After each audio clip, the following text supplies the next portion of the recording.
ఇన్నాళ్లు ఆదరణకు నోచుకోని క్రీడలకు మళ్లీ పూర్వ వైభవం తెచ్చే పనిలో పడింది రేవంత్ రెడ్డి సర్కార్. క్రీడలను ప్రోత్సహించేందుకు నడుం బిగించింది. అందుకు కొత్తగా స్పోర్ట్స్ పాలసీ తీసుకొస్తోంది. అలాగే ఎక్స్క్లూజివ్ స్పోర్ట్స్ యూనివర్సిటీ ఏర్పాటు చేస్తోంది.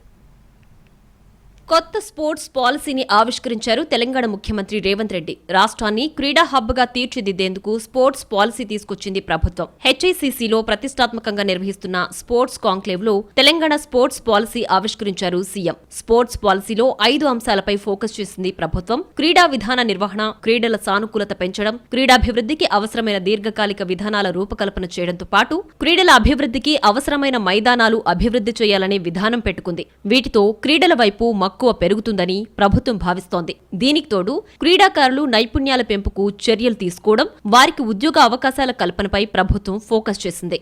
విదేశీ క్రీడా సంస్థలతో ఒప్పందాలు కుదుర్చుకోవడంతో క్రీడాకారుల్లో నైపుణ్యం పెంపొందించడంతో పాటుగా అవకాశాలు కల్పించే వెసులుబాటు కూడా తోడవుతోంది.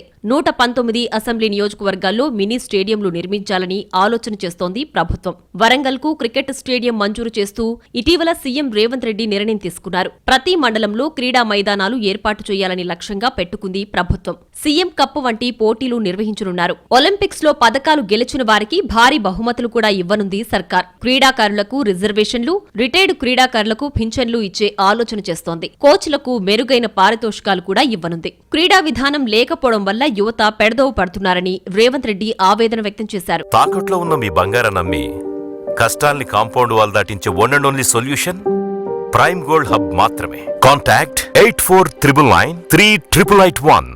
అందుకే తమ ప్రభుత్వం క్రీడా రంగంపై ఫోకస్ పెట్టిందని అన్నారు. క్రీడల్లో రాజకీయ జోక్యం ఉండద్దని తమ ఆలోచన అని రేవంత్ రెడ్డి స్పష్టం చేశారు. అజారుద్దీన్, రవికాంత్, వివిఎస్ లక్ష్మణ్, మొహమ్మద్ సిరాజ్, నిఖత్ జరీన్ లాంటి క్రీడాకారులు మనవాళ్లేనన్న విషయం గుర్తు చేశారు. 2026 ఖేలో ఇండియా గేమ్స్ ని తెలంగాణలో నిర్వహించాలని కోరామన్నారు రేవంత్ రెడ్డి.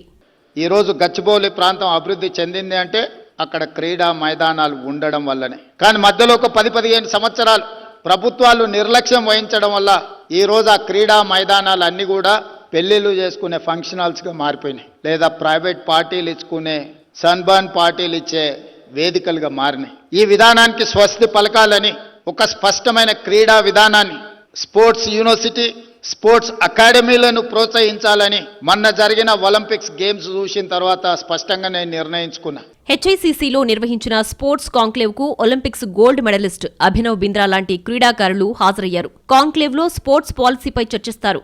ఒలింపియన్లు పుల్లెల గోపీచంద్, గగన్ నారంగ్, అభినవ్ బింద్రా, అంజు బాబీ జార్జ్ లాంటి వారు పానెల్ డిస్కషన్ లో పాల్గొంటారు. రాష్ట్ర ప్రభుత్వం ఫిఫా వంటి ఇంటర్నేషనల్ స్పోర్ట్స్ ఫెడరేషన్లు, ప్రముఖ కార్పొరేట్ సంస్థలతో పాటు స్పోర్ట్స్ ఎక్స్పర్ట్స్ తో కీలక ఒప్పందాలు కుదుర్చుకోనుంది. అందరి అభిప్రాయాలు సేకరించి విధానపరమైన నిర్ణయాలతో మార్పులు చేర్పులు చేయనుంది ప్రభుత్వం.